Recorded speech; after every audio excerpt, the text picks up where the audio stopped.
নমস্কার, কেমন আছেন আপনারা সবাই? তো আমি মল্লিকা কোলাঘাট থেকে বলছি। আজকে সকালবেলা ছেলেকে তো ওর বাবার কাছে সামলাতে দিয়ে আমি চলে আসলাম রান্নাঘরে রান্না করব বলে। আর এসেই দেখি যে আকাশ ভরা মেঘ আর চারিদিকে হাওয়া হচ্ছে। এত স্বস্তির একটা হাওয়া, মানে ঠান্ডা ওয়েদার, ভীষণই ভালো লাগছিল। আর এই চোখের নিমেষে দেখতে দেখতে বৃষ্টিটাও নেমে গেল। বৃষ্টি কার কার ভালো লাগে একটু জানিও। আমার তো বৃষ্টির সিজন ভীষণ পছন্দ। আর সেই দিন রান্না করছিলাম ফুলকপি দিয়ে ডিম দিয়ে পাতলা করে ঝোল। বৃষ্টির মধ্যে কিন্তু ভালোই লাগে খেতে বলুন। আর আমি এই তরকারিটা ভীষণ ভালো রান্না করি, আমার বাবাও ভীষণ ভালো খায়। চলো আমি স্নান করে আসি, এদিকে কার্টুন দেখছে আর তার ঘুম পাচ্ছে। চলো স্নানটা করে আসি, রান্নাও হয়ে গেছে। পুরো বৃষ্টি কমে গেছে কিন্তু আকাশে মেঘ ভর্তি, আবার বৃষ্টি হবে, আবার বৃষ্টি হবে। তো যাই হোক, আমি গিয়ে স্নানটা করে আসি, সে কার্টুন দেখুক। স্নান করে এসে তাকে ঘুম পাড়িয়ে দিতে হবে। যাই। এই যে স্নান করে চলে এসেছি, আর এখানে আমার ছেলেও ঘুমিয়ে পড়েছে। আর এটা তো রেগুলারের ডিউটি, যারা আমার ভিডিও দেখো তারা তো জানোই যে রান্না তো আমি করি, কিন্তু প্রতিদিন ভাত বাড়া, ভাত তরকারি আনা, এগুলো সমস্ত এই যে আমার রেগুলারের ডিউটি। রান্না আমি করব, ভাত উনি বাড়বেন, আমার উনি। আর ওই যে ওখানটা তরকারি, যা সুন্দর গন্ধ আসছে কি বল। এ মা, ঝিঙের খোসাটা ফ্রিজে, গরম তো না, তাহলে ঠান্ডা খাওয়া কি করে?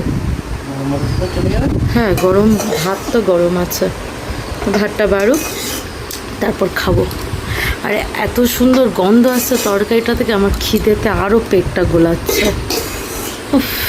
এই যে ঝিঙের খোসা বাটা, এটা দিয়ে আর খাওয়া দেখালাম না, এটা তো কালকে রাত্রেই করেছিলাম। ডিম দিয়ে যখন খাবো তখন দেখাবো তোমাদেরকে। লেবু নেবে নাকি তুমি? না, চলো আমিও নিয়ে নিই। হয়ে গেছে খাওয়া, ওটা দাও তরকারি।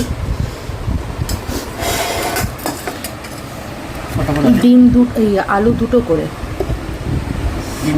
একটা বড় আলু, ছোট আলু একটা, ডিম একটা, ওই বড় আলুটা তোমার এবার, আর একটা ছোট দুটো আলু আছে।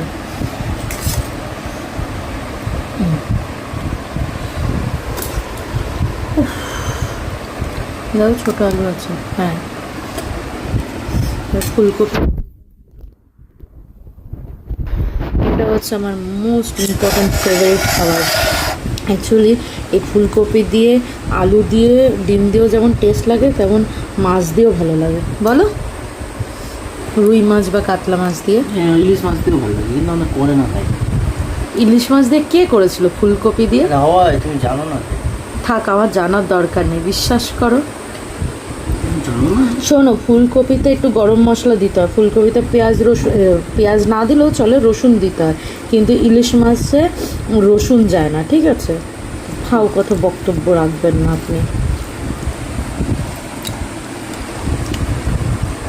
লবণ ঠিক আছে, একটু লেবু দিয়ে নেব, দিয়ে এরকম করে একটু ফুলকপি, একটু আলু, ব্যাস, ডাইরেক্ট এবার মুখে যাবে।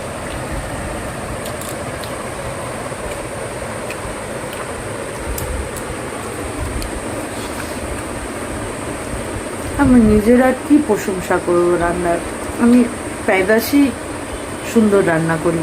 বলো। কারণ ছোটবেলায় করে নিতাম, বলতো সবাই। ছোটবেলা তুই আমাকে কোলে নিতে? হ্যাঁ, কেমন হয়েছে সেটা বলো না, খেয়ে বলো। আর করতে মতো অর্ডিনারি। অর্ডিনারি? তাহলে তুমি রান্না করবে আজ রাত থেকে, ঠিক আছে? যে খাও, বেশি ডিস্টার্ব করবো না, আমিও খেয়ে নিই। বেশি ডিস্টার্ব করলে খারাপ বলে দেবো।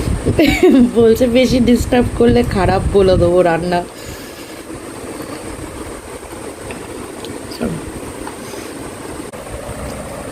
খেতে গিয়ে অন্ধকারের সম্মুখীন হতে হয় আমার।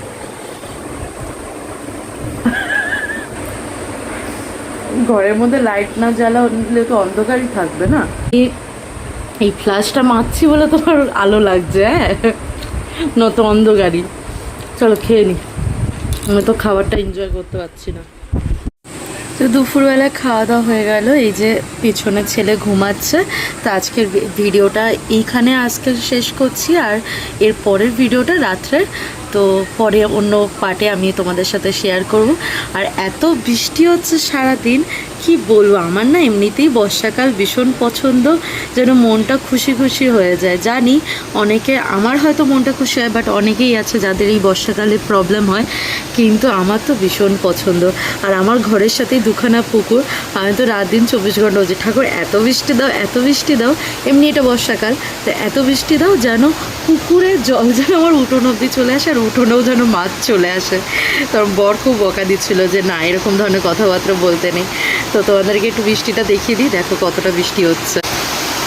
এই দেখো, দেখেছো বৃষ্টি। আর আমার শ্বশুরবাড়িটা এমনই যে আমার ঘরটা মাঝে, আর চারিদিকটায় শুধু সবুজে সবুজ ভরা, জানো তো।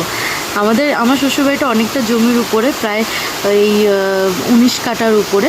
তো পুরোটাই মানে গাছপালায় ভর্তি, আর দুপাশে দুটো পুকুর, আর মাঝে আমার ঘরটা। এত সুন্দর লাগে, বৃষ্টি হলে পড়তে আরও সুন্দর লাগে ওয়েদারটা। দেখো সুন্দর লাগছে না, তোমরাই দেখে বলো। তো দুপুরে খাওয়া তো হয়ে গেছে, তো এখন একটু রেস্ট করি। আর আমার একটা প্রিয় সিরিয়াল আছে, আমি কিন্তু অন্য মেয়েদের মতো মানে হাজার একটা সিরিয়াল দেখি না, জাস্ট একটাই সিরিয়াল দেখি, এ রিস্তা ক্যা কেহলাতা হ্যায়। ওটা প্রায় আজ 10 বছর না 15 বছর ধরে হচ্ছে সিরিয়ালটা। আমার মনে আছে আমি ওই সিরিয়ালটা দেখছি, তখন আমার আমি ক্লাস 8-9-এ পড়ি, তখন থেকে আমি ওই সিরিয়ালটা দেখছি। তো যাই হোক, এখন আমি একটু বিশ্রাম করবো আর ওই সিরিয়ালটা দেখবো। ছেলে ঘুমাচ্ছে, একদম আস্তে সাউন্ড দিয়ে দেখতে হবে, আর না তো কানে হেডফোন লাগিয়ে দেখে নেবো। টিভিটা আমাদের ব্লুটুথ কানেক্ট করা যায়, কারণ স্মার্ট টিভি, সেই জন্য তো এইভাবেই দেখে নেবো। তো ভিডিওটা কেমন লাগলো তোমরা লাইক কমেন্ট করে জানিও, ভালো না লাগলেও সেটাও কমেন্ট করে জানিও, তাহলে ভিডিও করতে আরও ভালো লাগে তোমরা যদি একটু সাপোর্ট করো। টাটা, দেখা হবে আবার নেক্সট ভিডিওতে।